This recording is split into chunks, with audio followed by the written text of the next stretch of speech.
कदरदान, आपने इंसान को चांद पर जाते देखा है, हिमालय पर्वत की ऊंचाइयों पर चढ़ते देखा है, टाइटैनिक को ढूंढने समंदर की गहराइयों में जाते देखा है, लेकिन क्या कभी आपने किसी इंसान को मौत के मुंह में जाते देखा है? नहीं। तो जनाबे आला, आज दिल थाम कर देखिए बहादुरी और हिम्मत का हैरत अंगेज कारनामा बलजीत बोहरा का। वन एंड ओनली, कभी आग कभी धुआं, जनाबे आला ये है मौत का कुआं। जल्दी कीजिए, शुरू होने वाला है मौत। है सिकंदर। और बलजीत सेठ, क्या कही थी हमने तेरे से? 100 फुट के आसपास भी नजर आए तो जिंदा गाड़ देंगे। चल भाग यहाँ से। चाहते हैं, जल्दी क्या है, लेकिन हमारे बदले अपने स्टार ड्राइवर तूफान सिंह पर नजर रखें तो बेहतर होगा। ए, रुक। क्या कह रही है? क्या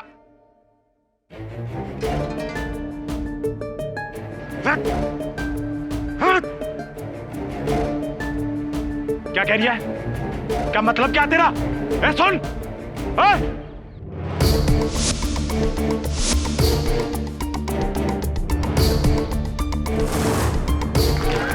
आइए भाई साहब, माता जी जल्दी कीजिए, बहन जी जल्दी आइए, शुरू होने जा रहा है खेल, जल्दी कीजिए। सेठ प्लीज एक बार हमारी अर्जी मान लीजिए सेठ। कसम से 10 दिनों में सबकी छुट्टी कर दूंगा सेठ, नंबर 1। एक बार बोला ना। ए जटाधारी, गाना शुरू कर। करता हूं सेठ जी।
मेरे पास एक केस आया है केडी, एक लड़के का जो मौत के कुएं में मोटरसाइकिल चलाता था।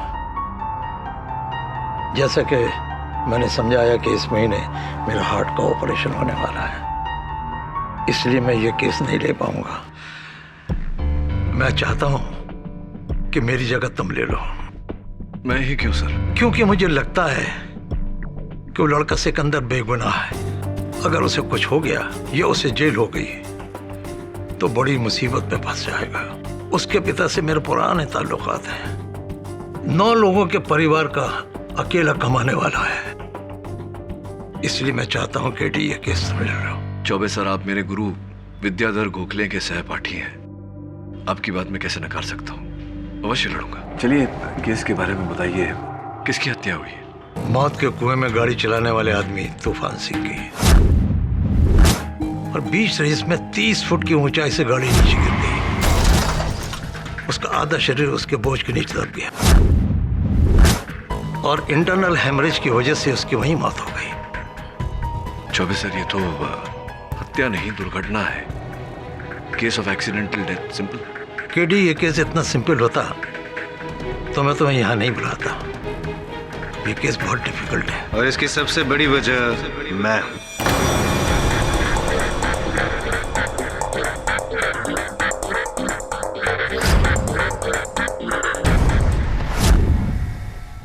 तुम तो वो डिफेंस काउंसिल इंदर मोहन जायसवाल।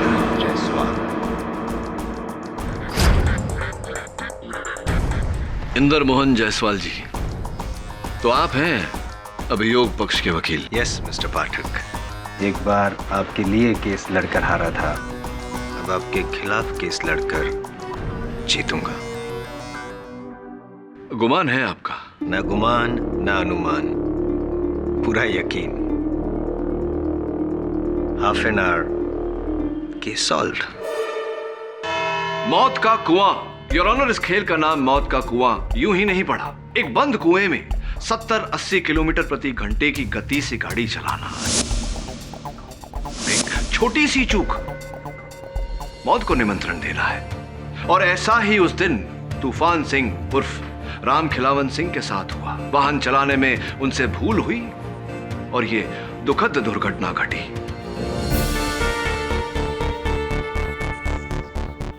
और इसका दोष योर ऑनर केवल परिस्थितियों को दिया जा सकता है, किसी मनुष्य को नहीं, अर्थात मेरे मुवक्किल सिकंदर उर्फ मनोहर माथुर को नहीं।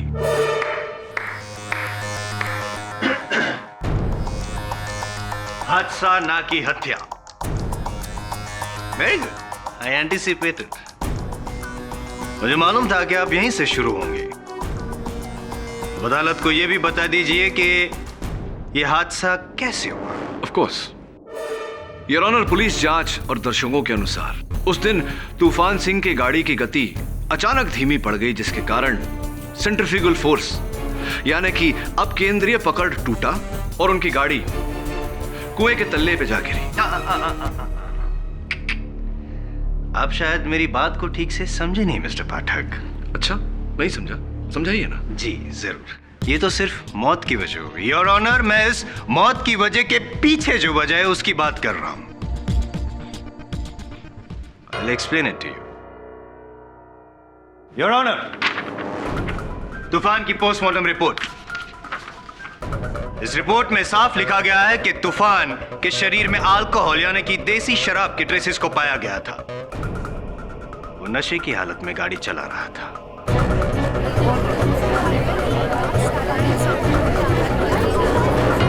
Silence in the court please.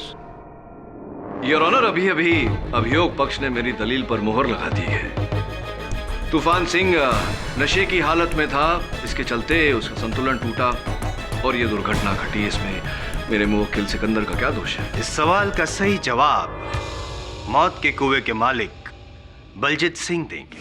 हुजूर, तूफान सिंह हमारा सबसे पुराना ड्राइवर था। पूरे 11 सालों से वो हमारे साथ था और इन 11 सालों में हमने उसे कभी भी शराब को छूते नहीं देखा।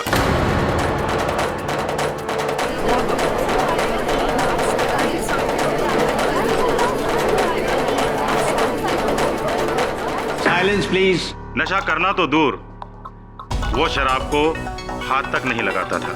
Point to be noted my lord. सुना आपने पाठक साहब?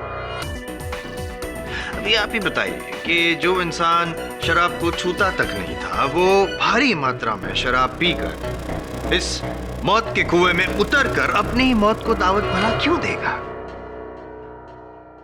मानना पड़ेगा मिस्टर जायसवाल, आपकी बात में वजन तो है, किंतु इतना वजन भी नहीं कि उसके तले आप मेरे मुवक्किल सिकंदर को दबा सके। ठीक है, तो वजन को और बढ़ा देते हैं। मेरे अगले गवाह को बुलाकर। राम राम सरकार। सरकार, हमारा नाम जटाधारी है। बलजीत सेठ के लिए मौत को कुआं हम ही बनाते हैं।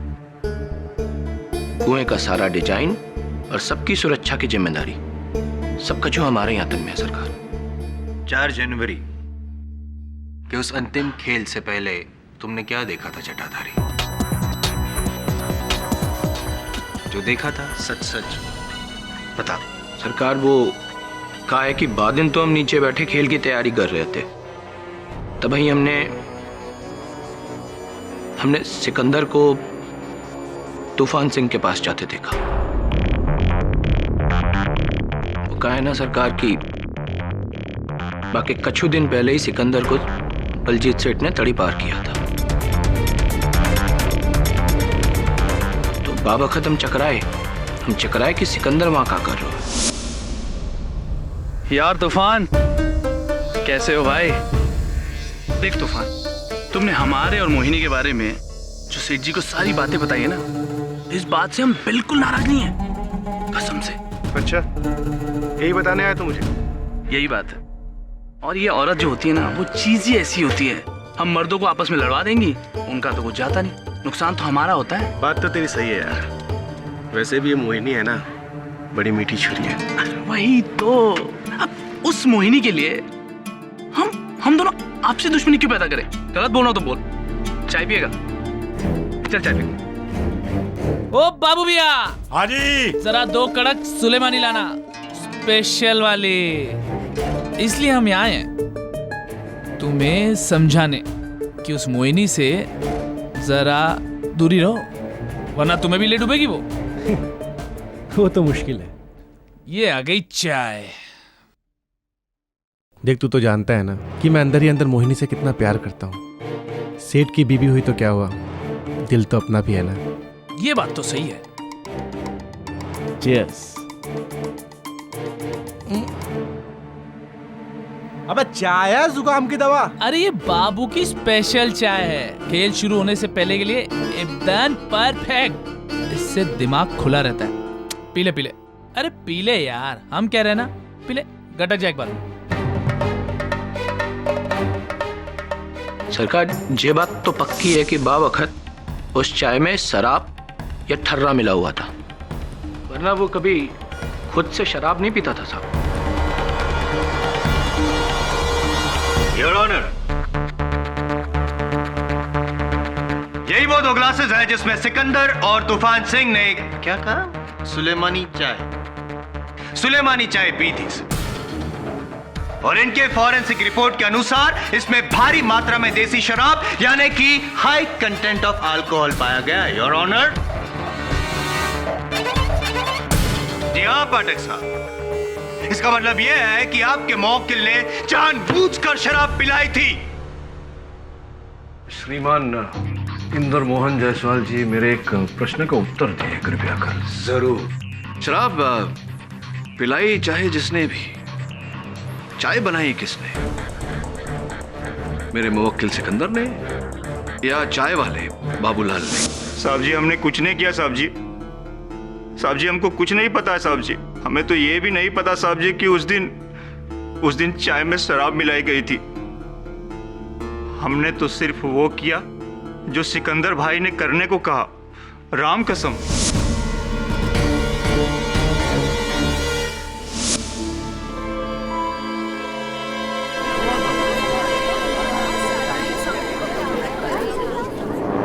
सुना सिकंदर, एक नहीं बल्कि 3 दिशाओं से यह साबित हो चुका है कि तूफान सिंह को नशा तुम्ही ने चलाया था। बाबूलाल और जटाधारी की गवाही और ऊपर से फॉरेंसिक रिपोर्ट की जांच। मान लो, अब तुम मान लो कि ये गुनाह तुम्ही ने किया है। बोल दो सच सिकंदर। मान लो सिकंदर, क्या जानबूझकर तुमने मारा उसको? हमने तूफान सिंह को खेल शुरू होने से पहले धोखे से शराब पिलाई थी सरकार। हमने।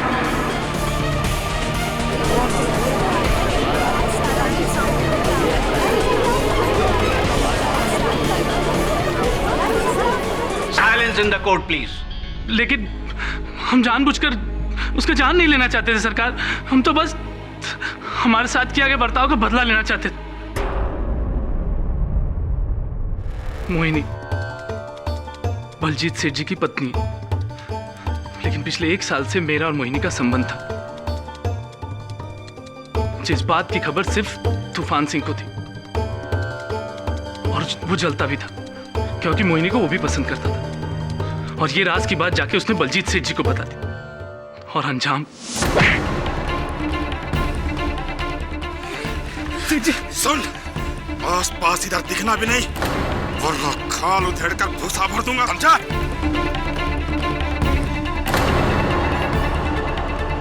तूफान सिंह की चुगली की वजह से हमारा प्यार और नौकरी दोनों खड्डा में चला गया।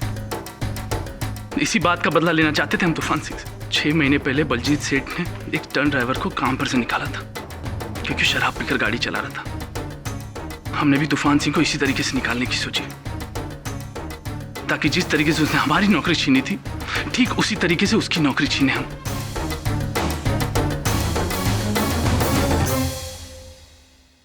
बस सरकार, हम उसे मारना नहीं चाहते थे, हम मारना नहीं चाहते थे उसे। लेकिन मारा तो।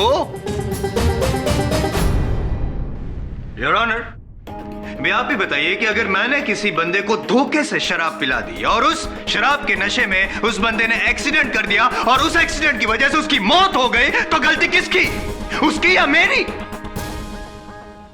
Simple question, isn't it? Mister Jaiswal सही कह रहे हैं केडी। सिकंदर का मकसद भले ही कुछ रहा हो, लेकिन उसका अंजाम एक आदमी की मौत थी।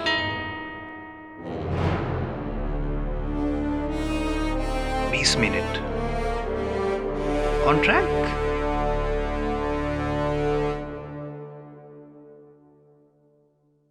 योर ऑनर, मेरा सामान्य ज्ञान यह कहता है कि ये केस इतना सहज और इतना सरल नहीं कि इसका निवारण केवल 20 मिनट में हो जाए। अपनी बात स्पष्ट करने के लिए मैं बलजीत सिंह जी को कटघरे में बुलाने की अनुमति चाहता हूँ। Permission granted. बलजीत जी, ये बताइए कि उस दिन जो गाड़ी तूफान सिंह जी चला रहे थे, वो गाड़ी हर प्रकार से उचित अवस्था में थी, मौत के कुएं में चलाने लायक? जी हाँ, बिल्कुल। पक्का? पक्का। तो फिर क्यों बलजीत जी जिस गराज में आप अपनी हर गाड़ी की मरम्मत करवाते हैं, वहां का ये अनुमानित आकलित बिल ये कहता है कि उस गाड़ी में जो गियरबॉक्स था, उस गियरबॉक्स में खराबी थी।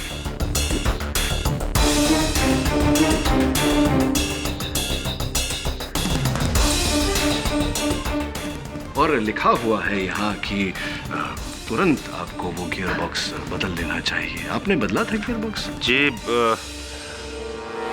हम मानते हैं कि उसका गियरबॉक्स खराब था और हुजूर हम उसे उसी दिन ठीक करवाने वाले थे, उस खेल के बाद। लेकिन बदला नहीं आपने? बदलने वाले थे हम, लेकिन बदला नहीं आपने। जी। अच्छा छोड़िए, ये बताइए कि मेरी ज़रा गियर बॉक्स वगैरह इन सब का ज्ञान थोड़ा सा सीमित है। ये बताइए कि गियर बॉक्स में खराबी होने के कारण क्या ये संभव है कि गियर स्लिप हो जाए और गाड़ी अचानक तेज़ गति से चलते चलते रुक जाए, झटके खा खा कर रुक जाए? क्या हो सकता है ऐसा? सही है ये? जी हाँ। और ऐसा ही हुआ क्योंकि दर्शकों ने भी देखा और दर्शकों ने अपने कथन में भी कहा कि तूफान सिंह की गाड़ी तेज गति से चलती हुई अचानक झटके खा खा कर रुक गई और उसके बाद कुएं के तले पर गिरी, जिसके कारण उनकी मौत हुई। आपने भी देखा था बलजीत सिंह?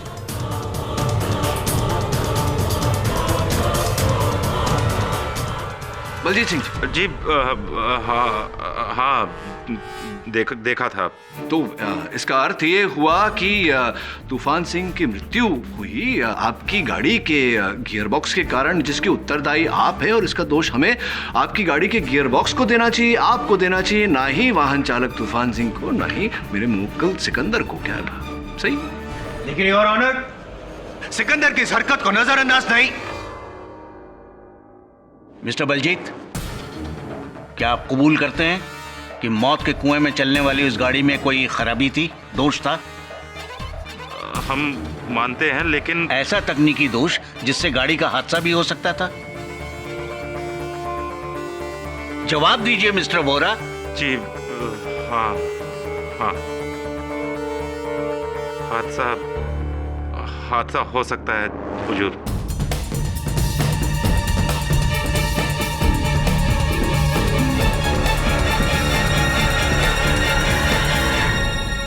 और हादसा हुआ योर ऑनर, ना की हत्या। The defence rest. तमाम सबूतों और गवाहों के बयानात को मद्देनजर रखते हुए ये अदालत इस नतीजे पर पहुंची है कि मरहूम तूफान सिंह उर्फ राम खिलावन सिंह की मौत एक दुखद दुर्घटना से हुई, जिसकी वजह उस खेल के मालिक मिस्टर बलजीत बोहरा की लापरवाही है। इसलिए यह अदालत मिस्टर बोहरा पर कड़ी कार्रवाई करने का हुक्म देती है और सिकंदर उर्फ मनोहर माथुर को कड़ी चेतावनी देते हुए बाइज्जत बरी करती है। The case is closed. अरे इंद्रमोहन साहब, भविष्यवाणी करते हैं क्योंकि कितना सही कहा था आपने। आधे घंटे में केस खत्म। केडी सर, वो जायसवाल आइंदा से आपको कभी टाइम का चैलेंज नहीं देगा। एक बार फिर से उसका ओवर कॉन्फिडेंस उसी पर ही भारी पड़ गया। हाँ वरुण, कभी कभी अति विश्वास भारी पड़ जाता है। एक काम कर यार, एक बार जाकर जिस गाड़ी का एक्सीडेंट हुआ था उस गाड़ी को चेक कर, वाकई खराब है या। पर अब क्यों सर, केस तो खत्म हो गया। हाँ लेकिन मेरा इंस्टिंक्ट कह रहा है, मेरा मन कह रहा है कि इस केस में कोई ऐसी बात है जो अब तक सामने नहीं आई। एक बार चेक कर।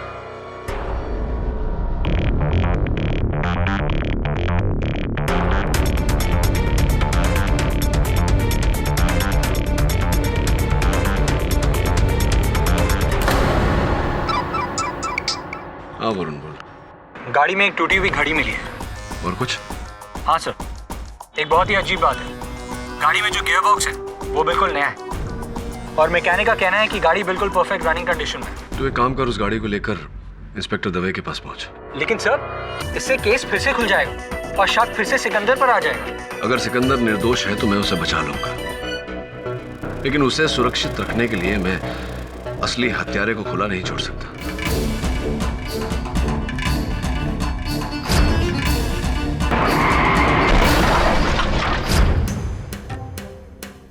यार पता नहीं क्यों पर तूफान सिंह की मौत हादसा नहीं है, उसे किसी ने मारा है।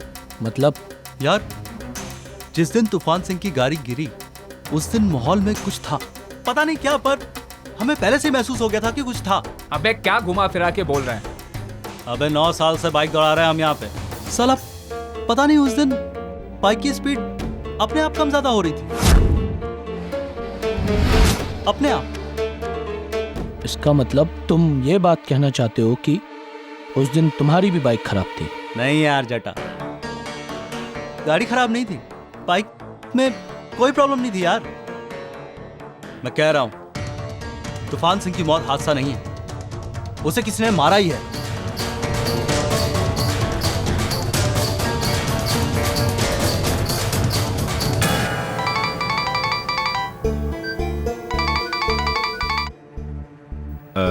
हेलो जी हुजूर जी, हम पुलिस स्टेशन ही आ रहे थे अभी जी, अभी आ रहे हैं। मोहिनी,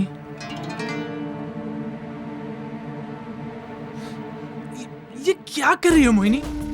सेठ जी ने देख लिया तो? बलजीत तो थाने गए हैं पूछताछ के लिए, इसीलिए तो तुझे यहाँ बुलाया है।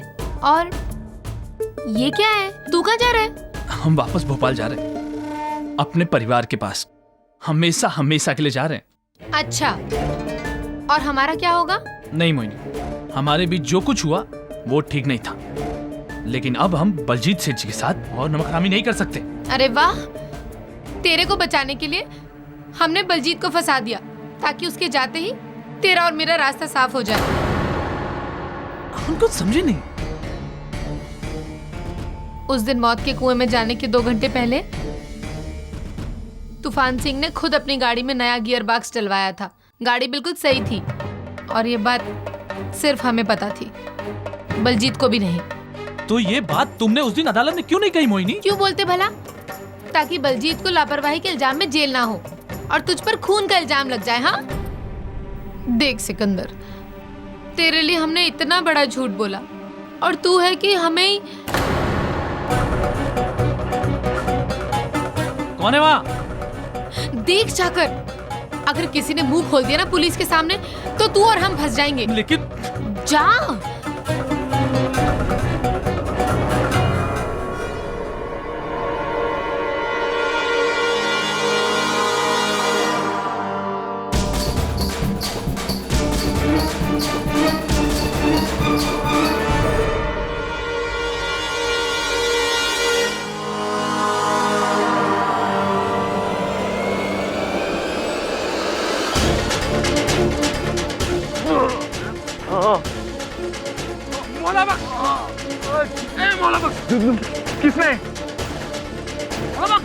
किसने हमला किया? किसी ने पीछे से मारा। किसने हमला किया? हमारा शख्स सही था। तूफान सिंह की मौत हाथ से नहीं हुई, उसे मारा है। भोला बख्श, किसने मारा? भोला बख्श बोलो ना, किसने मारा तूफान सिंह को?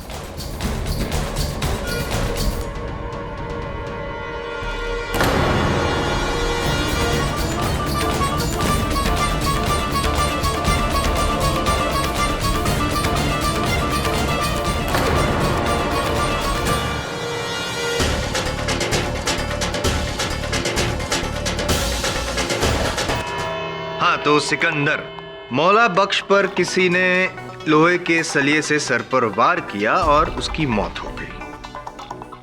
मरने से पहले उसने ये बयान दिया कि तूफान सिंह की मौत एक हादसा नहीं बल्कि साजिश थी। जब सवाल उठा कि उसकी मौत कैसे हुई तो उसने तुम्हारी तरफ उंगली उठाई और फिर बेचारा मर गया।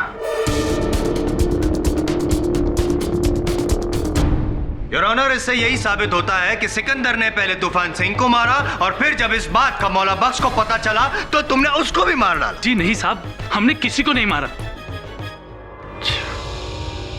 चलो ठीक है, एक बात बताओ मुझे सिकंदर, कि तुम वहां पर क्यों गए थे?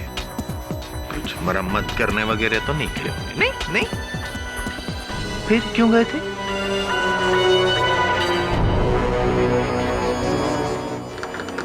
कोई कारण ही नहीं था इसका वहां पे जाने का, योर ऑनर। हमें तो वहां मोहिनी ने बुलाया था, तभी हम वहां गए थे, वरना नहीं जाते।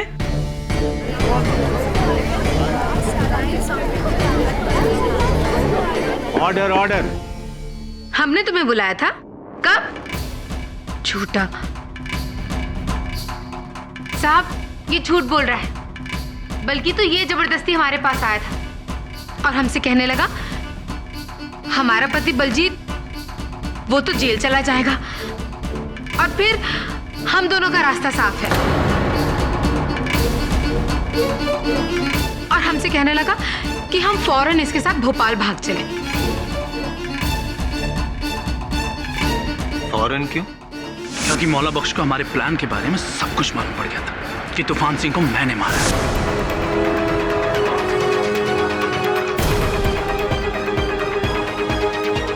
क्या? हमने ऐसा कब कहा तुम्हें? तुम ऐसा काहे बोल रहे हो मोहिनी? बलजीत सेठ जी, ये हम दोनों को धोखा दे रही है। धोखा उसने नहीं, तूने किया सिकंदर। हुजूर, हमारी बीवी का बयान सच्चा है। ये मौला बख्श को इसी सिकंदर ने मारा है।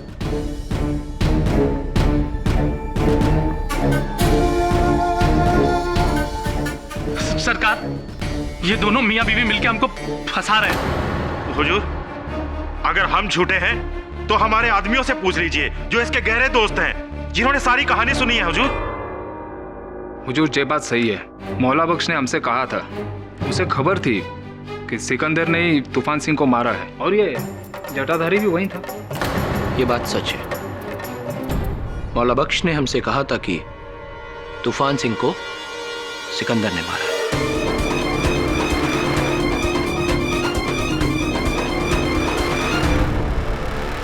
और जिस दिन उसने हमको ये बात बताई उसी दिन उसकी मौत हो गई। क्या मौला बख्श ने और कुछ बताया? मतलब ऐसा कुछ कि उसे किस बिना पर सिकंदर पर शक था, ऐसा कुछ? जी नहीं, ऐसा उसने हमको कुछ नहीं बताया। मिस्टर जायसवाल, आपके पास सिकंदर के खिलाफ क्या सबूत है? सबूत तो खुद मेरे सीनियर श्री केडी पाठक ने मुझे दिया है, और उसके लिए मैं आपका आभारी हूं पाठक साहब। जैसा कि आपने कहा कि वो गाड़ी का गियर बॉक्स एकदम सही था, गाड़ी बिल्कुल ठीक है, और ये घड़ी जो आपको गाड़ी के अंदर से मिली, जो आपको ऐसा लगा था कि तूफान सिंह की है, लेकिन नहीं योर ऑनर, ये घड़ी तो मेरी है।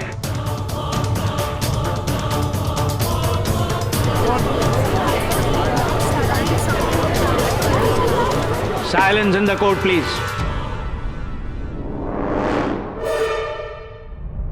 इस घड़ी का उस गाड़ी में होना साबित करता है कि मौत के पहले, तूफान सिंह की मौत के पहले तुम गाड़ी में गए थे, और शायद उस गाड़ी में तुमने कुछ किया होगा, शायद उसकी वो क्लच प्लेट के साथ, गियर बॉक्स के साथ कुछ किया होगा, हा?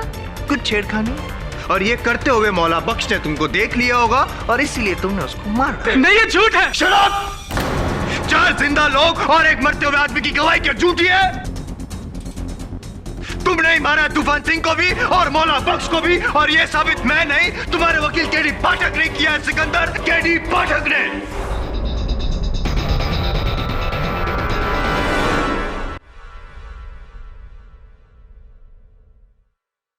योर ऑनर,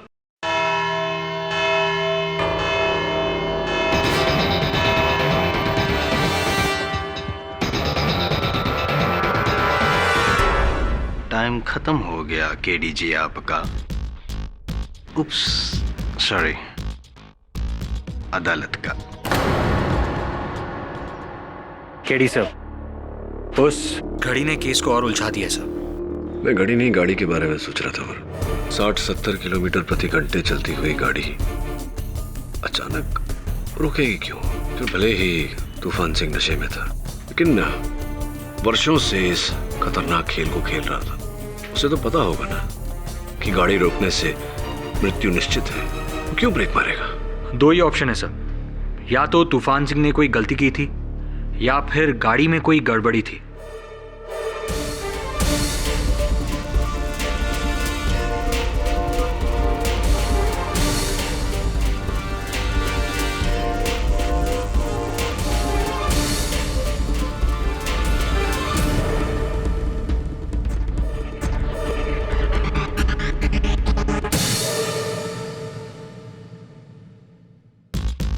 ऐसा भी तो हो सकता है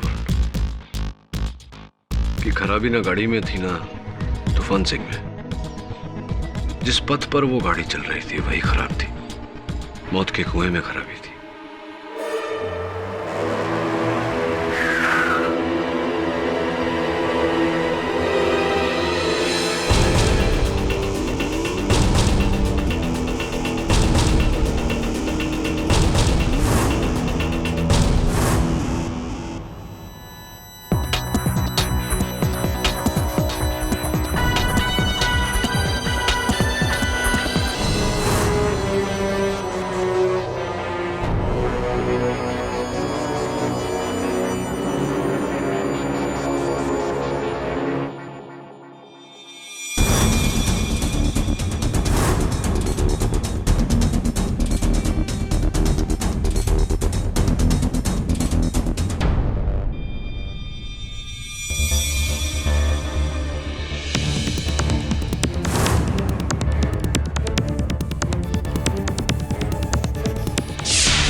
ये सब क्या है केडी?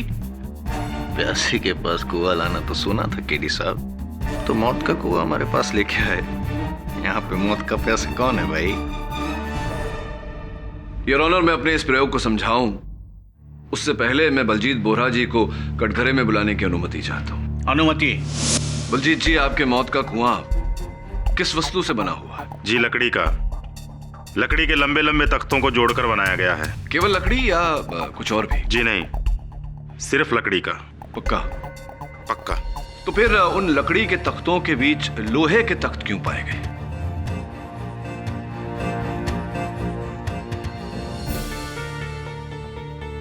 लोहे के तख्ते? जी लोहे के तख्त। कहाँ? यहाँ देखिए, उसी भाग में जहां से तूफान सिंह की गाड़ी गिरी थी।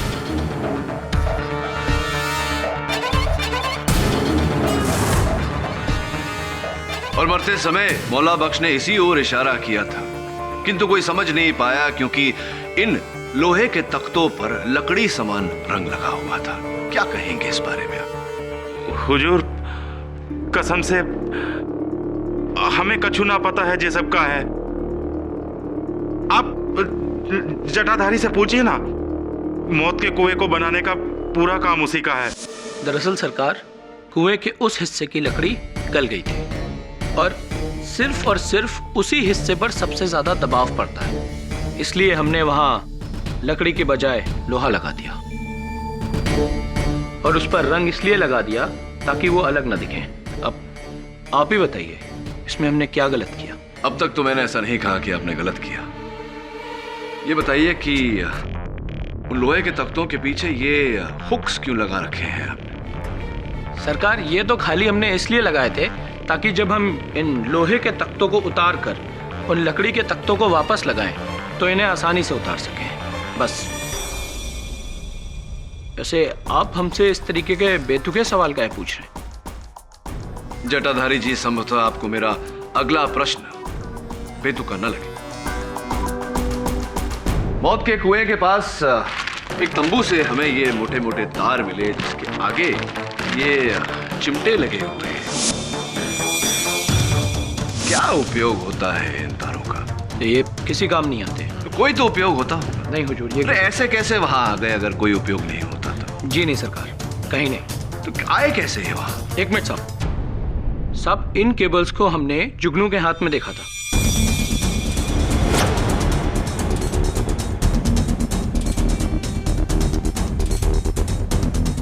तूफान सिंह की मौत के एक दिन पहले वो अपने टेंट की तरफ लेके जा रहा था इनको साहब। ठीक कहा आपने, क्योंकि ये जुगनू की तंबू से ही बरामद हुए हैं। योर ऑनर, मैं जुगनू को कटघरे में बुलाने की अनुमति चाहता हूँ। अनुमति प्रदान की जाती है। हुजूर, हमें बिल्कुल नहीं पता कि ये तार हमारे तंबू में कैसे आए। हम तो पहली बार देख रहे हैं इन्हें। तो जटाधारी जी कह रहे थे कि उन्होंने आपको तूफान सिंह की मृत्यु के एक दिन पहले इन्हीं तारों को अपनी तंबू में ले जाते हुए देखा था। क्या ये गलत है? एक दिन पहले? एक दिन पहले तो हम इंदौर में थे हुजूर, अपने घर पे, और उसके अगली सुबह ही तो हम वापस आए थे।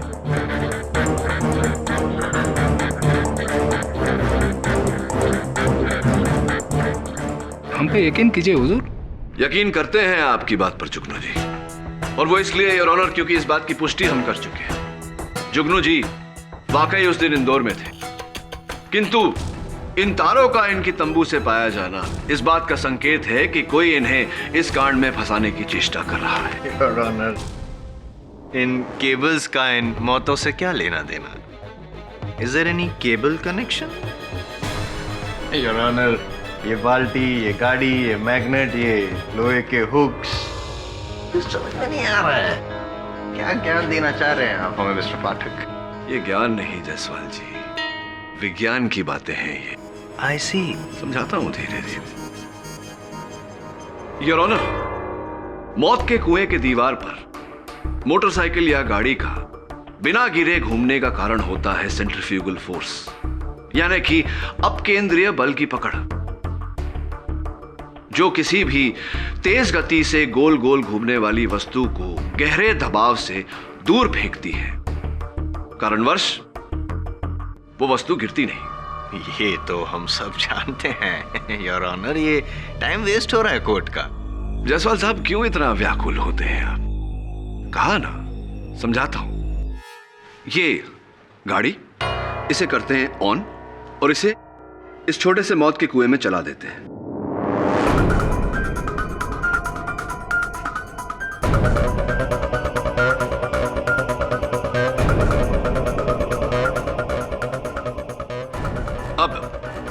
हर गाड़ी का निचला हिस्सा, जिसे उसकी चेसिस भी कहते हैं, वो लोहे की बनी होती है। ऐसे में अगर बहुत ही पावरफुल मैग्नेट यानी कि शक्तिशाली चुंबक, जैसे कि ये, ऐसा कुछ हो जाए तो गाड़ी की गति धीमी होकर थम जाती है, बिल्कुल ऐसे। और चुंबक हटाते ही योर ऑनर गाड़ी नीचे गिर जाती है, ऐसे।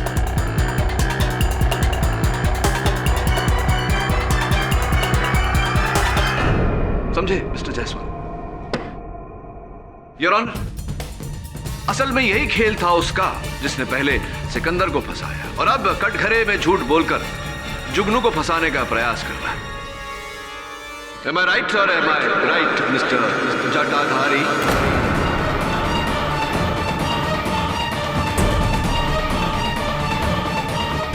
जटाधारी जी, जुगनू को फंसाने के लिए आपके बोले हुए झूठ द्वारा ही आपका सच पकड़ा गया। वो आप ही थे जिसने मौत के कुएं में लोहे की वो तख्तें लगाई थी, जिसके पीछे लोहे के हुक्स लगे थे। फिर बड़ी चतुराई से आपने टेंट के जनरेटर से लगा हुआ बिजली का तार ला करके उन तख्तों पर जोड़ दिया और भारी बिजली मिलने के कारण लोहे के वो तख्त चुंबक में परिवर्तित हो गए, जिसके कारण तूफान सिंह की गाड़ी जाकर उन पर चिपक गई। और फिर आपने बिजली का वो जोड़ तोड़ दिया और तूफान सिंह जी की गाड़ी नीचे।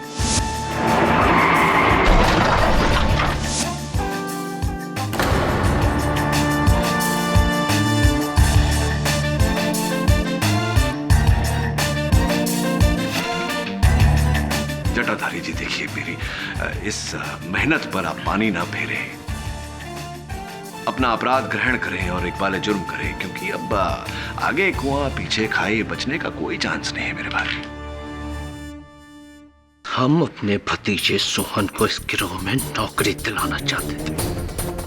बड़ा अच्छा ड्राइवर है वो साहब, लेकिन फिर भी पिछले 4 सालों से बेकार घूम रहा है, कोई काम नहीं है उसके पास।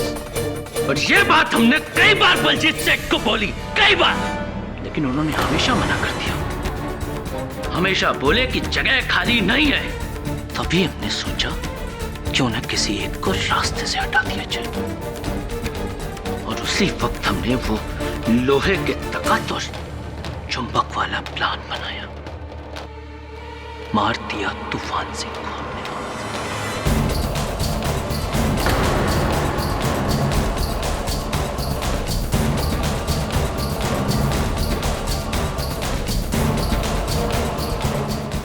और उन सारी की सारी केबल्स को जाकर छुपा दिया उस जुगनू के टेंट में, ताकि हम पर कोई शक न कर सके। और जब मौला बख्श को शक हुआ हम पर, उसको पता चल गया था ना कि कुएं के उस हिस्से में गड़बड़ है, लेकिन जब तक वो हमारी गर्दन तक पहुंचता, हमने उसे ऊपर पहुंचा दिया।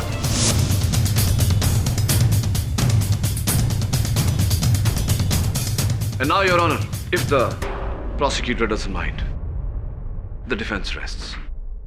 ये अदालत जटाधारी उर्फ जगदीश सिन्हा को मौला बख्श और तूफान सिंह के कत्ल में दोषी पाते हुए फौरन हिरासत में लेने का हुक्म देती है, और सिकंदर उर्फ मनोहर माथुर को बाइज्जत बरी करती है। The case is closed. एक बार फिर से कॉन्ग्रेचुलेशंस, लेकिन अगली बार आपकी बारी होगी मुझे कॉन्ग्रेट्स कहने की। टाइम मेरा होगा। तो जायसवाल साहब, आपका ये समय कितने समय में आएगा? Soon. See you soon.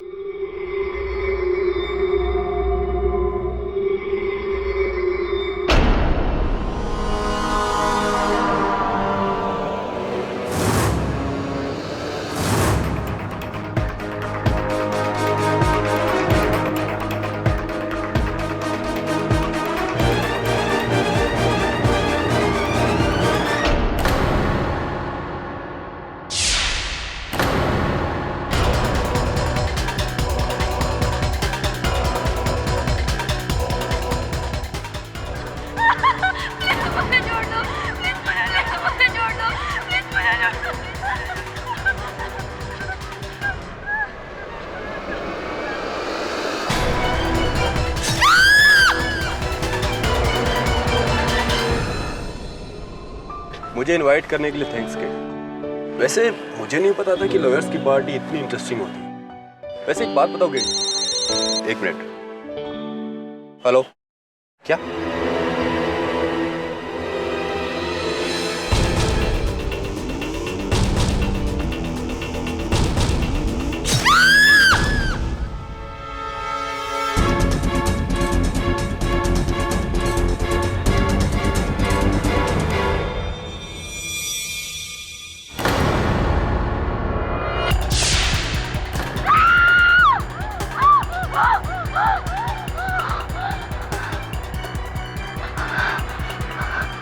हीरा, हीरा, ये तो मैंने अपने सपने में देखा था। ये सच हो गया। गिरफ्तार कर लो इसे। नहीं नहीं इंस्पेक्टर दवे, मैंने कुछ नहीं किया। मैंने सच्ची कुछ नहीं किया। मुझे सच में नहीं पता कि मैं यहाँ कैसे आई। मैडम, जब जेल जाओगी ना तो सब याद आ जाएगा। चलिए। नहीं नहीं, प्लीज प्लीज मुझे छोड़ दीजिए। मैंने खून नहीं किया। मैंने आपसे कहा था ना कि मुझे हीरा का खून अपने सपने में दिखता है। मैंने सपने में उसका खून देखा और मेरा सपना सच हुआ। मेरा विश्वास करो, मैंने उसे नहीं मारा। मैंने उसे सच में नहीं।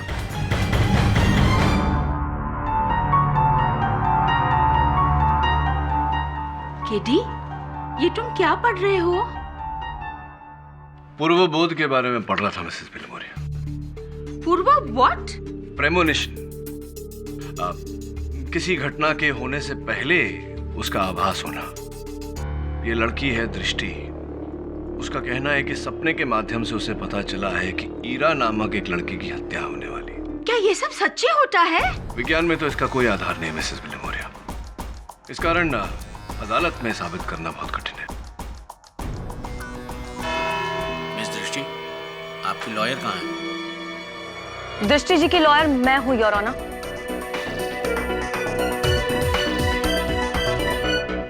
योर ऑनर, मैं नियति सचदेव, दृष्टि जी की डिफेंस लॉयर। मुझे आने में थोड़ी सी देर होगी, उसके लिए क्षमा चाहती हूँ। एक्चुअली मेरा ये पहला केस है तो तैयारी करने में थोड़ी सी देर हो गई। मिस नियति, पहले केस में अक्सर देर हो जाती है। चलिए देखते हैं कितनी काम आती है आपकी ये तैयारी।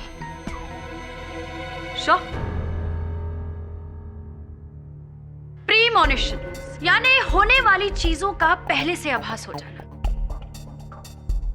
योर ऑनर, ये सब या तो मैंने किताबों में पढ़ा है या तो फिर फिल्मों में देखा है, लेकिन दृष्टि जी का ये कहना है कि इनके साथ ये सच में होता है।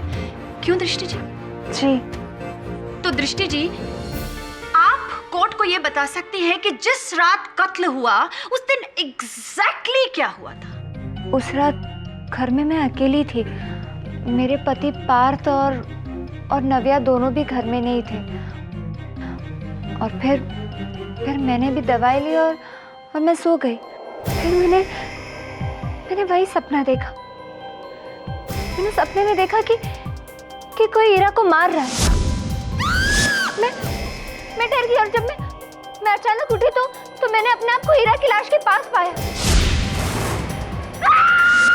मुझे कुछ नहीं पता कि मैं वहाँ कैसे पहुंची, मेरे हाथ में वो चाकू कैसे, मुझे कुछ याद नहीं। तो इसका मतलब है आपको तो ये भी नहीं पता चला होगा कि ईरा पहुंची कब, है ना? नहीं। झूठ बोल रहे हैं आप। ईरा आपकी बेटी को पढ़ाने आया करती थी, ये बात सब जानते हैं। और उस दिन घर पर कोई नहीं था, मौका अच्छा था और इसी मौके का फायदा उठाकर आपने ईरा का खून कर दिया। Am I right? नहीं, मैंने उसका खून नहीं किया। पिछले 2-3 दिन से ईरा मेरे घर में नहीं आ रही थी। तो मैं उससे मिलूंगी कैसे और मैं उसका खून कैसे करूंगी? हाँ, झूठ बोलने में तो आपने PhD कर रखी है। Objection your honour. Your honour, मेरी मुवक्किल झूठ नहीं बोल रही है। हाँ, ये बात सच है कि आभास होना आम बात नहीं है। 100 में से शायद एक इंसान को आभास होता होगा, तो हो सकता है कि उन 100 में से एक इंसान मेरी मुवक्किल दृष्टि हो? प्लीज मिस नियति, ये आपके कॉलेज का कोई डेमो सेशन नहीं है जहां पे आप फिलोसॉफिकल बातें करके काम चला सके। आई नो दैट स्मिता जी, और मैं फिलोसॉफिकल बातें नहीं कर रही हूँ। ये सच है और ऐसा कई लोगों के साथ होता है। होने को तो बहुत कुछ हो सकता है मिस नियति। हो सकता है कि आपकी ये मुवक्किल अपने गुनाहों को छुपाने के लिए कहानियां बुन रही। नहीं, मैं कोई कहानियां नहीं बना रही हूँ। मुझे प्रीमोनिशंस होते हैं, आने वाले खतरे का आभास मुझे पहले से हो जाता है, और ऐसा मेरे साथ पहले भी हो चुका है।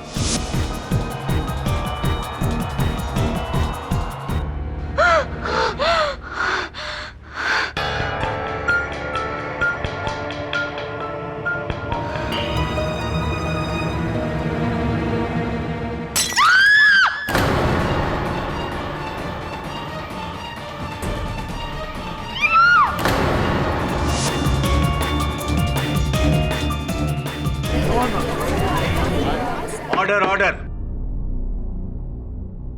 दृष्टि जी, वैसे इस बात का कोई गवाह है आपके पास? हाँ, ये बात मैंने ईरा को बताई थी। ईरा तो अब है ही नहीं, तो आपको ये लगा होगा कि आपका झूठ तो कभी पकड़ा नहीं जाएगा, राइट? नहीं, मैं सच बोल रही हूँ। मेरी बात का विश्वास कीजिए, मैं सच बोल रही हूँ। वेल, ऐसा तो कुछ होता नहीं है और मैं मानती भी नहीं हूँ, लेकिन फिर भी अगर आपको कुछ आभास होता है तो क्या आप कोर्ट को बताना चाहेंगे कि आपके ये सो कॉल्ड प्रीमोनिशंस कब से आते हैं और आपको क्या क्या दिखता है? मुझे सपने कुछ 1 महीने पहले से आने शुरू हुए। मुझे अपने इन सपनों में कुछ चीजें, उनकी झलक दिखाई देती थी, जैसे कि स्विमिंग पूल,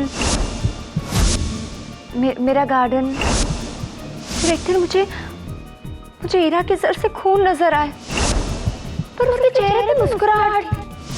उसके बाद जिस दिन ईरा का खून हुआ, उस दिन मुझे अपने सपने में ये दिखाई दिया कि ईरा को बहुत चोट लगी है। वो चल नहीं पा रही है, उसके पैर में बहुत चोट लगी है और वो अपने आप को घसीट रही है। दृष्टि, जब आपने ये सारे प्रीमोनिशन के सपने देखे तो आपने क्या किया? जी, पहले तो मुझे कुछ समझ में नहीं आया, लेकिन जब मैंने ईरा का खून का सपना देखा तो मैं डर गई। मुझे लगा कि उसे सावधान करना चाहिए, और कोई तुम्हारा खून करने वाला है। प्लीज मेरे साथ पुलिस स्टेशन चलो, तुम्हें पुलिस प्रोटेक्शन की जरूरत है। मुझे पुलिस प्रोटेक्शन की नहीं, तुम्हें डॉक्टर की जरूरत है, समझी? योर ऑनर, दृष्टि की बातों से तो ऐसा लगता है कि इन्हें ईरा की बहुत चिंता थी, लेकिन अफसोस इनके पति पार्थ का ऐसा मानना नहीं था। जी, ये सच है कि दृष्टि ईरा को बिल्कुल पसंद नहीं करती थी। न जाने क्यों, लेकिन ईरा के आने के कुछ समय के बाद से ही दृष्टि मुझ पे ईरा को लेकर शक करने लगी थी। कई बार उसने ईरा को बहुत बुरा भला भी कहा, लेकिन मैं जानता था कि ईरा मेरी बेटी के लिए कितनी जरूरी है, और इसलिए मैं ईरा का साथ देता था। लेकिन उस दिन तो दृष्टि ने हद ही कर दी थी। ईरा, क्या हुआ, दिखाओ।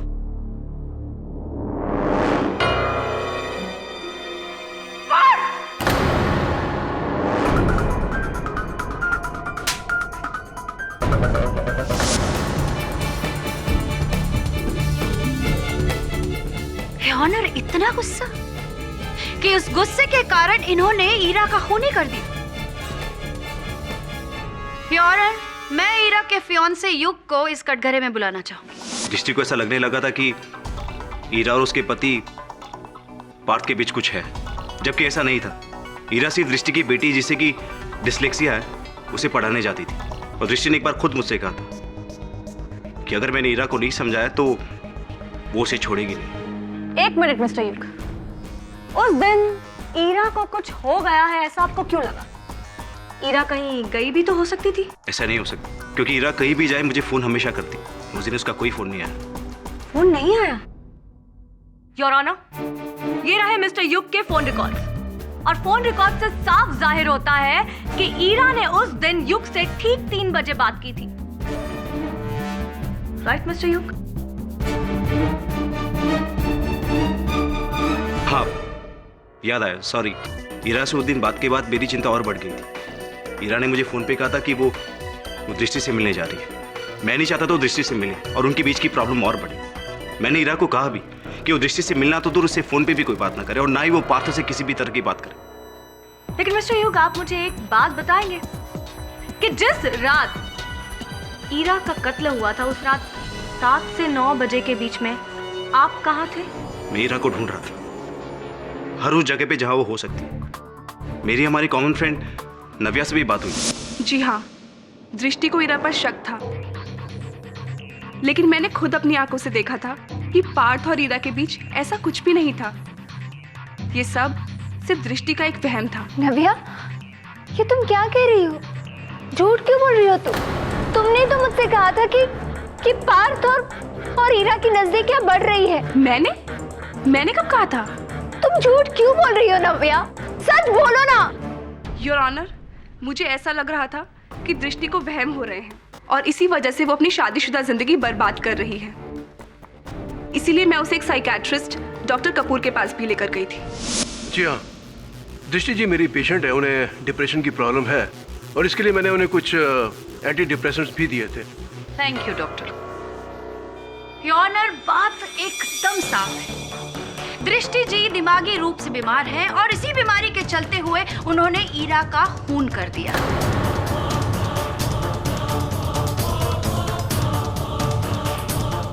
अगर मैंने खून किया होता तो मैं इंस्पेक्टर दवे के पास क्यों जाती? इंस्पेक्टर दवे, आप मेरी बात पर विश्वास कीजिए। आप मेरी बात समझिए दृष्टि जी, ये सिर्फ एक सपना है। ऐसे बुरे सपने हम सब देखते हैं, इन सपनों का असल जिंदगी में कोई अर्थ नहीं होता। मैंने ये बात सिर्फ इंस्पेक्टर दवे को ही नहीं बताई। वहाँ केडी पाठक भी मौजूद थे। आप तो मशहूर लॉयर हैं ना? क्या आपको भी मेरी बात पर विश्वास नहीं है? मैं समझ गई। पर आप मुझे इतना बताइए, कल को मेरी दोस्त ईरा को कुछ भी हुआ तो इसके जिम्मेदार कौन होगा? हाँ,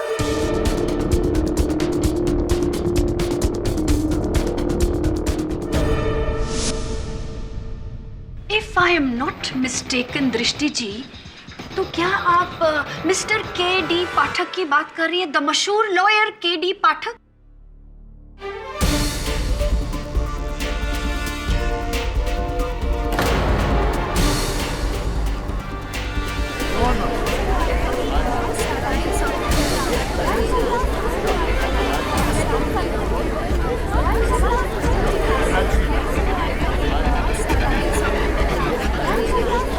order, silence in the court please. Mister KD. Pathak, आज आप इस कटघरे के इस तरफ नहीं उस तरफ है।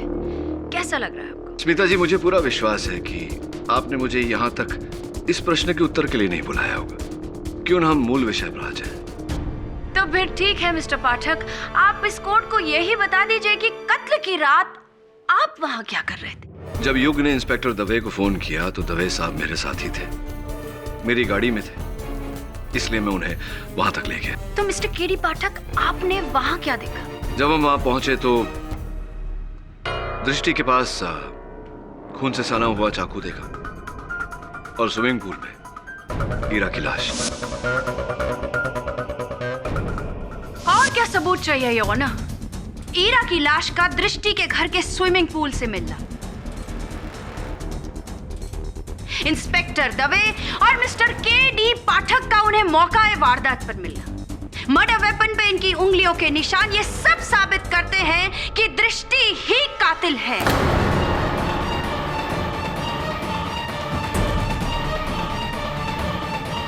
The case is very clear, Your Honor. Miss Niyati, आपके पास कोई और गवाह है? No your honour.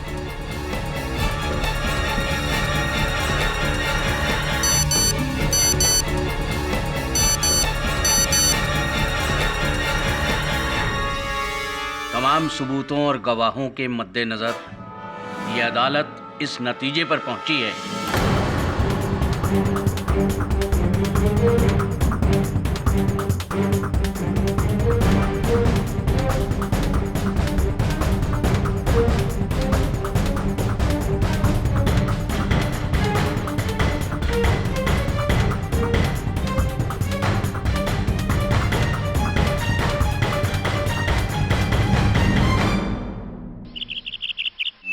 Hello mister पाठक। हाँ नियति, कम सिट। जिस प्रकार से तुम अदालत में दृष्टि का केस लड़ रही थी, मुझे पूरा विश्वास है कि एक समय ऐसा आएगा कि तुम बहुत ही उत्कृष्ट वकील बनोगी। Thanks sir. वैसे मेरे लिए तो आप मेरे रोल मॉडल हैं। जिस तरह से आप अपने मौक्किल के साथ खड़े रहते हैं, उनका केस लड़ते हैं, उनकी सच्चाई को सामने लाते हैं, वैसे मैंने भी दृष्टि का साथ देने की पूरी कोशिश की सर, बट सर मुझे गम इस बात का नहीं है कि मैं केस हार जाऊंगी। मुझे गम इस बात का हो रहा है कि दृष्टि के निर्दोष होते हुए भी उसे सजा हो जाएगी। मुझे पूरा यकीन है सर कि दृष्टि ने ईरा का खून बिल्कुल नहीं किया है। मेरे पास कोई पुख्ता सबूत नहीं है। बट हाँ, ये फाइल जरूर है। ये उस डॉक्टर की है जिसने दृष्टि का ट्रीटमेंट किया था कोर्ट में बेहोश हो जाने के बाद। केस कुछ और ही है मिस्टर पाठक। सच्चाई हम सब से छिपाई जा रही है और ये सच्चाई आप सबके सामने ला सकते हैं। I'd like to request you, sir, ये केस ले लीजिए और एक निर्दोष को बचा लीजिए, प्लीज। अदालत की कार्रवाई शुरू की जाए। योर ऑनर, शायद मिस नियति अपनी हार देख ही नहीं पाती, इसलिए वो आज इस कोर्ट रूम में उपस्थित ही नहीं। इसलिए मैं आपसे विनती करती हूँ कि आप इस केस का फैसला सुनाएं। फैसला नहीं सुनाया जा सकता है, योर ऑनर।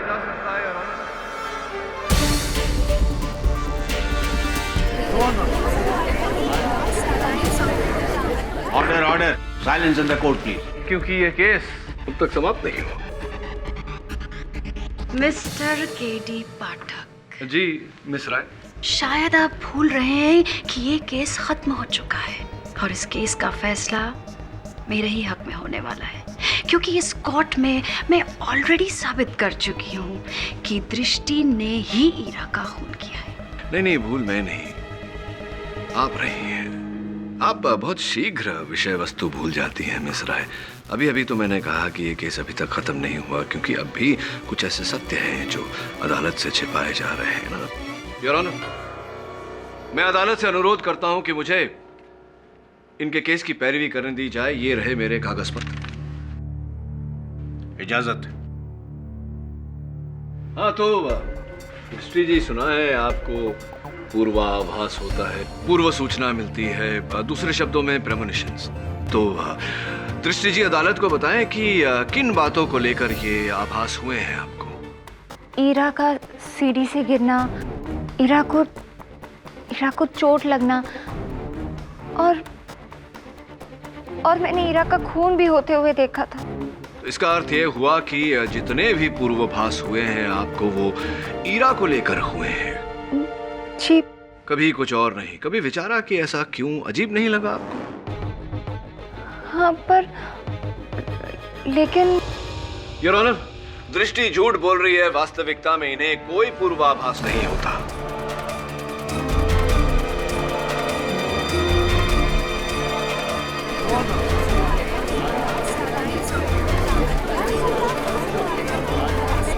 Silence please. मतलब आप ये कहना चाहते हैं कि दृष्टि नाटक कर रही है और खून दृष्टि नहीं किया? मिस राय, मैंने ये कहा कि इन्हें पूर्वाभास नहीं होता, प्रेमोनिशंस नहीं आते। ये नहीं कह रहा मैं कि हत्या इन्होंने की है। केडी, तुम कहना क्या चाहते हो? साफ साफ कहो। मैं ये कहना चाहता हूँ योर ऑनर कि दृष्टि जी को पूर्वाभास नहीं होता, इन्हें पूर्व सूचना नहीं मिलती, इनका मति भ्रम किया जाता है, इन्हें हेलुसिनेट करवाया जाता है।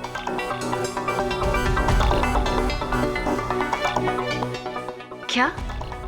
ये कैसे हो सकता है? कैसे हो सकता है, ये जानने के लिए मैं डॉक्टर रंजन को कटघरे में बुलाना चाहूँ। डॉक्टर रंजन, उस दिन यहाँ अदालत में अचेत होने के बाद, बेहोश होने के बाद दृष्टि जी को आप ही के अस्पताल ले जाया गया था चिकित्सा के लिए। जी। तो क्या परीक्षण था आपका? पहले मुझे लगा कि शायद स्ट्रेस की वजह से ही दृष्टि जी को चक्कर आया होगा, लेकिन जब मैंने उनकी ब्लड रिपोर्ट देखी आई वॉज शॉक्ड। क्यों अचंभित हो गए आप? क्या था उनकी ब्लड रिपोर्ट में? दृष्टि जी के ब्लड में न्यूरोफार्म नाम के ड्रग के ट्रेसेस बहुत अधिक मात्रा में पाए गए। योर ऑनर, ये बहुत ही खतरनाक किस्म की ड्रग है। जिस भी आदमी को ये ड्रग दी जाती है उस आदमी के दिमाग के सोचने और समझने की शक्ति कमजोर हो जाती है।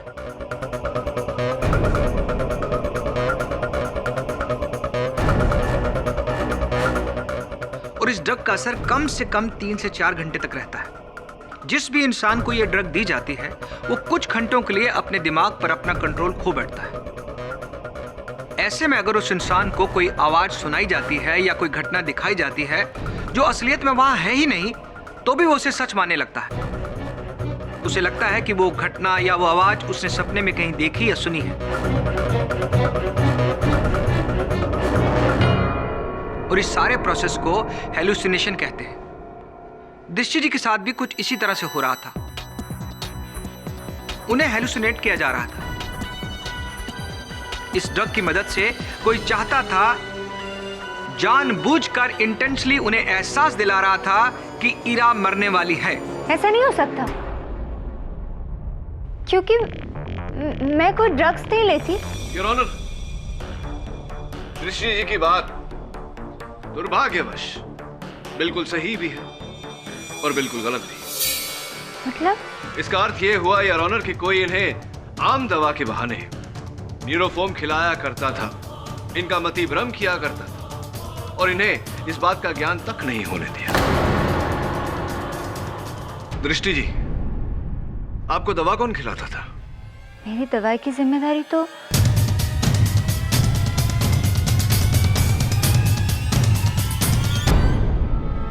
नव्या की थी। नव्या जी, दृष्टि जी को दवा आप दिया करती थी, इसका अर्थ ये हुआ कि न्यूरोफॉर्म भी इन्हें आप भी। ईरा जब जब घर से बाहर जाती थी मैं तभी दृष्टि को दवाई देती थी, पर मुझे नहीं पता कि दृष्टि को कौन सी दवाई खिलाई जा रही थी और क्यों खिलाई जा रही थी। चलिए ये बताइए कि क्या आप हमेशा दृष्टि के साथ रहते? जी हाँ। तो जिस समय ईरा की हत्या हुई उस समय कहाँ थे आप?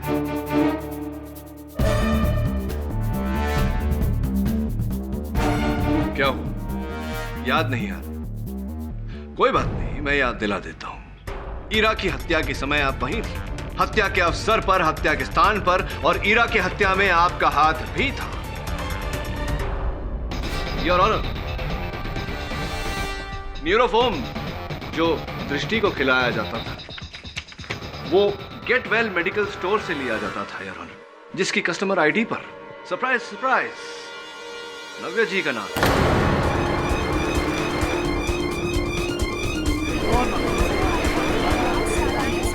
Order order. योर ऑनर, न्यूरोफॉर्म किसी भी केमिस्ट से बड़ी सरलता से किसी भी डॉक्टर की प्रिस्क्रिप्शन पर उपलब्ध हो सकता है, और ऐसा करने के लिए, यह प्रिस्क्रिप्शन पाने के लिए रुपयों का लालच देकर नव्या जी ने डॉक्टर कपूर की मदद ली। गलती हो गई मुझसे, पैसों की लालच में मैं इस नव्या की बातों में आ गया। मुझे नहीं मालूम था कि इस मेडिसिन का यूज ये किसी को मारने के लिए करने वाली है। हाँ तो नव्या जी, अब मेरे प्रश्न का उत्तर दीजिए। क्या आप ही ने दृष्टि को मति भ्रम करवाया? क्या आप ही ने ईरा की हत्या की है, हाँ या नहीं? मैंने कुछ नहीं किया, मुझे कुछ नहीं पता। मैं तो सिर्फ वही कर रही थी जो मुझे करने के लिए कहा जा रहा था।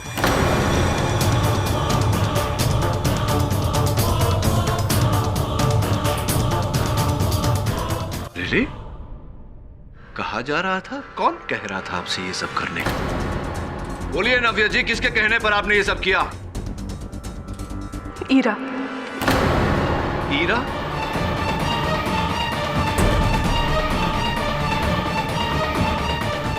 ईरा दृष्टि के पति पार्थ से बहुत प्यार करती थी और वो किसी भी कीमत पर पार्थ की जिंदगी से जुड़े रहना चाहती थी, लेकिन पार्थ दृष्टि और अपने परिवार को छोड़ना नहीं चाहता था। तभी ईरा ने प्लान किया कि वे दृष्टि का मानसिक संतुलन को बिगाड़ देगी ताकि पार्थ हमेशा हमेशा के लिए उससे दूर चला जाए और ईरा उसके साथ रह सके। मुझे पर्सनली कोई प्रॉब्लम नहीं है दृष्टि से, लेकिन ईरा ना केवल मेरी अच्छी दोस्त थी, पर वो पैसों से भी मेरी मदद कर रही थी। इसीलिए मैंने फैसला किया कि मैं ईरा की मदद करूंगी। ईरा दवाई के बहाने दृष्टि को न्यूरोफॉर्म देती थी। दवाई खाने के कुछ 15 मिनट बाद से ही दृष्टि का सर घूमने लगता था, उसे नींद आने लगती थी, और तब ईरा ये सब नाटक करती थी। इन सब का दृष्टि के दिलो दिमाग पर इतना असर पड़ने लगा कि वो डरने लगी थी। उसे लगता था कि उसे सच में सपने आते हैं जो सच होते हैं। ईरा का सीढ़ियों से गिर जाना भी कोई इत्तेफाक नहीं था। वो भी हमने दृष्टि को हेलुसिनेट करके उसको एहसास दिलाया कि ईरा को कोई परेशान कर रहा है, उसको कोई सीढ़ियों से गिरा रहा है। और ये बात सच साबित करने के लिए ईरा ने सीढ़ियों से गिरने का नाटक किया। और फिर दृष्टि को यकीन होने लगा था कि उसके सपने सच होते हैं, उसे प्रेमोनिशंस आते हैं।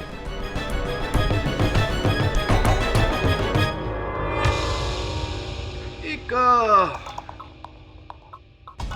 जरा समझाइए मुझे नव्या जी के आप और ईरा मिलकर दृष्टि के साथ केवल ये खेल खेल रहे थे, तो फिर आपने ईरा की हत्या क्यों की?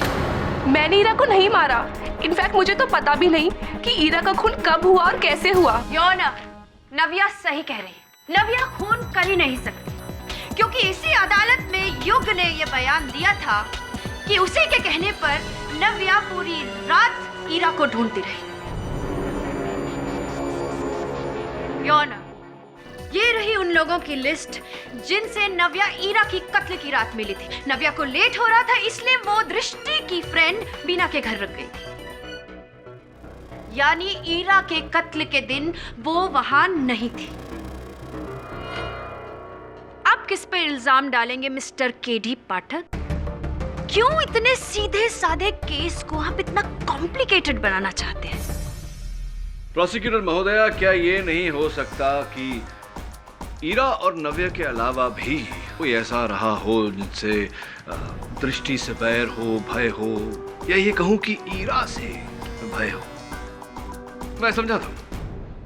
योर ऑनर, जिस घर में ये मति भ्रम का खेल रचा गया, वहां ईरा, नव्या और दृष्टि के अतिरिक्त भी एक व्यक्ति रहते हैं, दृष्टि के पतिदेव पार्थ।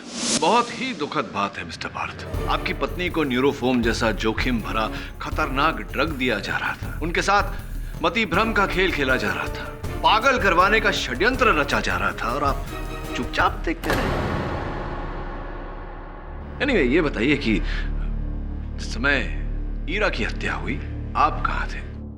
जी, मैं अपने ऑफिस में ही था, कुछ पेंडिंग काम खत्म कर रहा था। ऐसी। और आपके इस बात का कोई साक्षी, कोई गवाह? जी हाँ, हमारे ऑफिस का गार्ड राम सिंह। जी साहब, उस रात पार्थ साहब को ऑफिस में बहुत सारा काम था और करीबन 7, साढ़े 7 बजे तक वो ऑफिस में ही थे। उसके बाद मुझे पता नहीं साहब। उसके बाद आपको पता नहीं का अर्थ क्या? असल में मेरी ड्यूटी 6:30 बजे तक ही होती है। अच्छा। और आधे घंटे देर तक मैं इसलिए रुका ताकि उनका काम ख़त्म हो जाए। फिर साहब ने मुझे बुलाया और मुझसे ऑफिस की चाबी ले ली और मुझे घर जाने के लिए कह दिया। बहुत बहुत धन्यवाद राम सिंह, ये बैठिए। Point to be noted your honour, mister Parth ने स्वयं अपने सुरक्षा कर्मी राम सिंह को ये कहकर घर भेज दिया कि उन्हें अपना कार्य समाप्त करने में और समय लगेगा। वास्तविकता में योर ऑनर, वो राम सिंह का एक साक्षी के रूप में प्रयोग करना चाहते थे। राम सिंह के वहां से जाते ही मिस्टर पार्थ अपने घर गए और वहां जाकर ईरा की हत्या कर दी। ये झूठ है, आप मुझ पर बेबुनियाद इल्जाम लगा रहे हैं। ऑर्डर ऑर्डर, आपको जो कुछ भी कहना है कटघरे में आके कहिए। योर ऑनर, जिस इल्जाम को मिस्टर पार्थ बेबुनियाद कह रहे थे, ये रही उसकी बुनियाद। वास्तविकता में ईरा और मिस्टर पार्थ के बीच अनैतिक संबंध थे और सिटी हॉस्पिटल के सूची के अनुसार ईरा ने बच्चे के पिता के नाम के भाग पार्थ का नाम लिखा।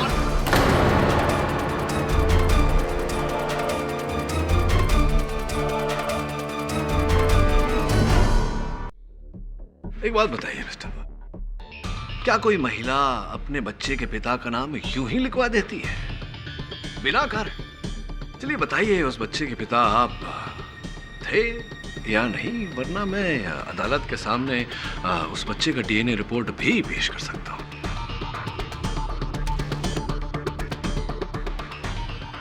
जी, ये सच है। ईरा मेरे बच्चे की माँ बनने वाली थी।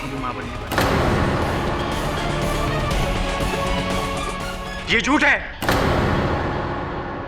आप बैठ जाइए आप। मिस्टर पार्थ, उस पर ध्यान मत दीजिए, बताइए क्या बता रहे थे आप? हीरा बच्चे को लेकर बहुत एक्साइटेड थी, पर मैं नहीं चाहता था कि किसी भी हालत में मेरे और हीरा के रिश्ते के बारे में दृष्टि को पता चले। मैं दृष्टि को खोना नहीं चाहता था। आप दृष्टि को खोना नहीं चाहते थे, लेकिन आपको डर था कि आपके इस रहस्य के बारे में हीरा सबको बता देगी। वो आपके लिए एक विपत्ति बनती जा रही थी, एक जोखिम बनती जा रही थी, और उससे पहले कि कुछ हो आपने उसकी हत्या कर दी। नहीं, ये सच नहीं है। मैंने हीरा को नहीं मारा। मानता हूं कि मेरे पास हीरा को मारने की वजह थी, पर मैंने उसका खून नहीं किया। योर ऑनर, मिस्टर पाठक अपने मुवक्किल दृष्टि जी को बचाने के लिए मिस्टर पार्थ के ऊपर खून जैसे संगीन जुर्म का इल्जाम लगा है। खूनी मिस्टर पार्थ है, इसका ना कोई सबूत है और ना कोई गवाह, लेकिन दृष्टि जी के पास वजह भी है और उनके खिलाफ सबूत भी। हीरा और पार्थ के रिश्ते को लेके दृष्टि जी की जिंदगी में जो टेंशन थी ना, वो और भी बढ़ गई जब दृष्टि जी को हीरा की प्रेगनेंसी के बारे में पता चला।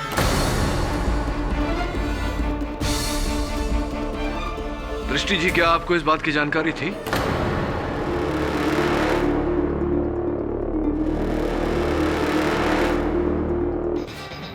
दृष्टि जी की खामोशी से साफ साफ पता चलता है कि वो जानती थी कि हीरा उनके पति के बच्चे की मां बनने वाली है। प्रोसिक्यूटर साहब, चुप्पी और बात होती है, अदालत साक्ष्य मांगती है। इस बात का कोई साक्ष्य है आपके पास? मिस्टर पाठक, ये रही हीरा के गायनेक की अपॉइंटमेंट लिस्ट, जिसमें दृष्टि जी का भी नाम लिखा है। इससे ये साफ पता चलता है योर ऑनर कि दृष्टि जी हीरा के गायनेक से मिली और उन्हीं के जरिए उनको ये पता चला कि हीरा उनके पति के बच्चे की मां बनने वाली है। प्रोसिक्यूटर साहब, जरा रुकिए, इस कहानी में छोटा सा ट्विस्ट है। इस अपॉइंटमेंट लिस्ट के जेरोक्स पर तारीख 27 दिसंबर है, यानी कि वही दिन जिस दिन पर हीरा की हत्या हुई थी, और उसी दिन पर दृष्टि को पता चला कि हीरा के बच्चे के पिता उनके पति हैं। किंतु योर ऑनर, मैं इन्हें स्मरण कराना चाहूंगा कि 1 महीने पहले से हीरा के बारे में जो मति भ्रम इन्हें आते थे, उसके बारे में कभी इंस्पेक्टर दवे के पास, तो कभी युग के पास, तो कभी नव्या के पास गुहार लगा रही थी। तो कब ये क्या जानकारी हासिल होने से पहले की प्लानिंग, कुछ समझ में नहीं आई मुझे। मिस्टर पाठक, जी। नाटक? मैं कोई नाटक नहीं कर रही हूँ। हीरा ने खुद मुझे फोन करके हॉस्पिटल में मिलने के लिए बुलाया था। उसने मुझसे कहा था कि ठीक 3:30 बजे मुझे मदर केस के वार्ड के सामने मिले। मैं वहां पहुंची, पर हीरा वहां नहीं थी। मैंने बहुत उसका इंतजार किया, पर मेरी मुलाकात हीरा से नहीं हुई। और फिर रिसेप्शन में गई और वहां हीरा के बारे में मैंने उनसे पूछा। उन्होंने कहा कि हीरा वहां डॉक्टर शिवानी, जो कि गायनेक है, उनसे मिलने आया करती थी। जब मैं डॉक्टर शिवानी से मिली तो मुझे पता चला कि हीरा प्रेग्नेंट है, और वो वहां अपने पति पार्थ के साथ जाया करती थी। दृष्टि जी, आपको हीरा और अपने पति की इतनी बड़ी सच्चाई के बारे में पता चला और फिर भी आपने कुछ नहीं किया। मैं टूट गई थी। कहीं ना कहीं मैं अपने आप को दोष देने लगी। कई बार मन में आया कि मैं पार्थ को फोन करके पूछूं कि उसने मेरे साथ ऐसा क्यों किया, पर मुझे मौका ही नहीं मिला। और उसी दिन मुझे ईरा के खून के इल्जाम में गिरफ्तार कर दिया गया।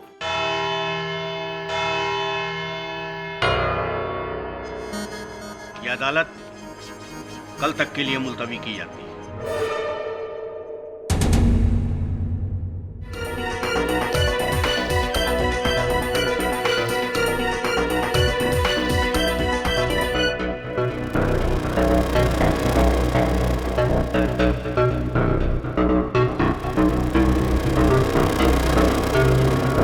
योर ऑनर, इस केस ने एक बिल्कुल ही नया मोड़ लिया है।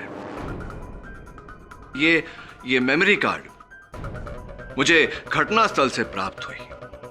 इसमें एक महिला का स्वर दर्ज है। मैं चाहता हूं कि अदालत उसे सुने।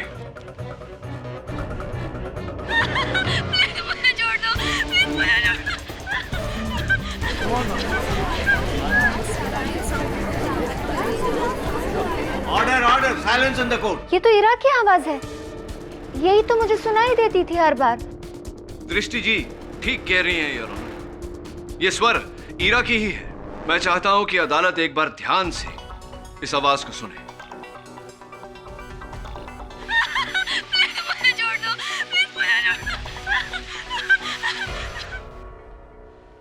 योर ऑनर, ईरा के स्वर के साथ साथ एक डिजिटल रिस्ट वॉच के अलार्म की आवाज भी दर्ज है। एक बार फिर से सुनिए।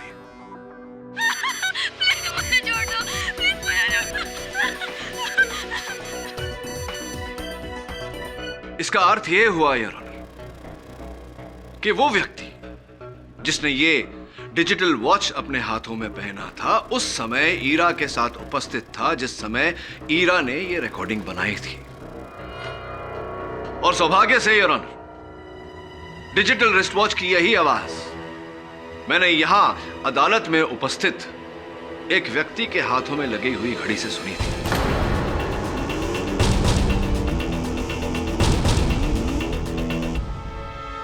युग युग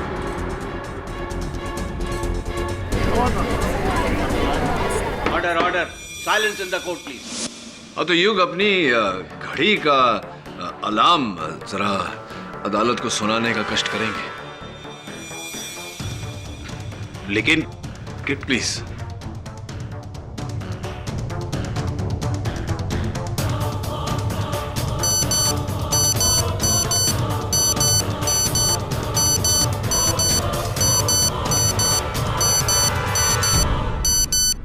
वही ध्वनि है यार। ये क्या मजाक है? ऐसी वॉचेस तो न जाने कितने लोगों के पास होगी। इसका मतलब ये नहीं कि आप उन सब पे शक करोगे। भाई वकील होना चाहिए था तुम्हें। दलील तो ठीक रखी कि ऐसी घड़ी कई लोगों के पास हो सकती है, किंतु मेरे पास एक ऐसा प्रत्यक्षदर्शी साक्षी है, एक ऐसा आई विटनेस जो ये स्पष्ट कर देगा कि ईरा की हत्या आप ही ने की है।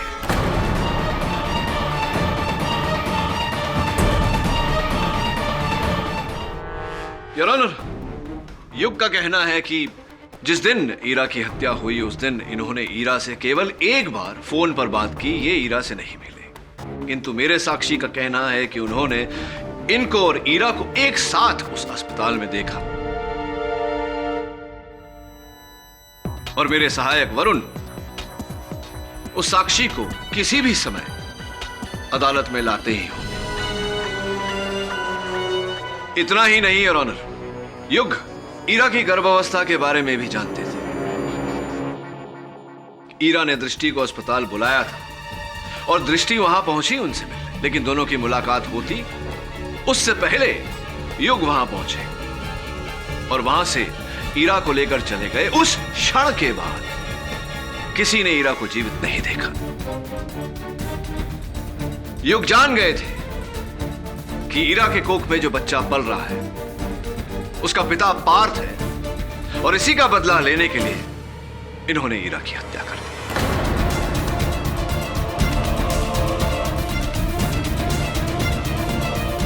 हत्या कर दी या नहीं? साहब ये क्या कह रहे, मेरी कुछ समझ में नहीं आ रहा। क्या कहना चाहते हैं? ये सब मनगढ़ंत कहानियां हैं। मुझे क्या पता आप किस साक्षी की बात कर रहे हैं। मैं अदालत में झूठ बोल रहा हूं। हाँ शायद आप झूठ बोल रहे हैं। और वो साक्षी जिसने अपनी आंखों से आपको ईरा को अस्पताल से ले जाते हुए देखा, वो भी झूठ बोल रहा है। किस साक्षी की बात करें, मेरी कुछ समझ में नहीं आ रहा है। जरा समझने की कोशिश करिए। आप ईरा से अस्पताल में मिले थे? नहीं, मैं नहीं मिला था। तो कहाँ मिले थे? मैंने ईरा को हॉस्पिटल के बाहर एक कैफे में बुलाया था। उसके बाद क्या हुआ? हाँ, मैंने उसे मार।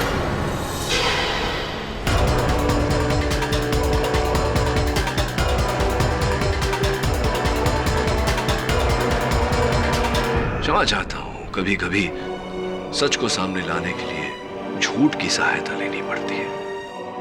आगे की कहानी। मैंने ही मारा ईरा को।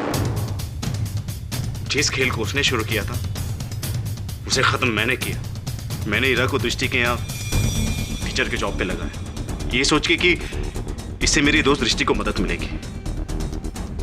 लेकिन उसने ना सिर्फ दृष्टि के साथ बल्कि मेरे साथ भी धोखा किया।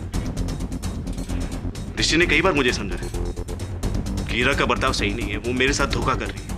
लेकिन मैंने उसकी बात तब तक नहीं मानी जब तक कि मैंने खुद अपने कानों से हीरा को नव्या से बात करते नहीं सुना। हीरा नव्या से कह रही थी कि वो पार्थ से बहुत प्यार करती है, अपनी सारी जिंदगी सिर्फ पार्थ के साथ गुजारना चाहती है। इसी दौरान मुझे पता चला कि कैसे ये लोग दृष्टि को न्यूरोफॉर्म का डोज देकर भ्रमित कर रहे हैं ताकि उसे पागल साबित कर सके और पार्थ की जिंदगी से दूर कर सके। बहुत ही घटिया खेल खेल रहे थे। सिर्फ प्यार होता तो मैं उसे माफ भी कर देता, लेकिन वो मेरे साथ धोखा कर रही थी। वो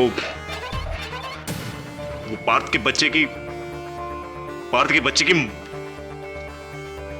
तभी मैंने सोच लिया कि जिस खेल को इन्होंने शुरू किया उसे खत्म मैं करूंगा। इसीलिए उस दिन मैंने पार्थ के मोबाइल से हीरा को मैसेज भेजा, उसे फार्म हाउस पे बुलाया। 7:30 का टाइम मैंने इसलिए रखा था क्योंकि 7 बजे ये लोग दृष्टि को न्यूरोफॉर्म का डोज देते थे। दृष्टि किसी भी कीमत पर अपना दवाई का डोज लेना नहीं भूलती थी। और जैसे ही दृष्टि दवाई के असर में आई, मैंने उसे स्विमिंग पूल से दूर एक चेयर पे बिठा दिया। ठीक 7:30 बजे हीरा भी दृष्टि के घर आ गई। उसे अभी यही लग रहा था कि उसे यहां पार्थ ने बुलाया।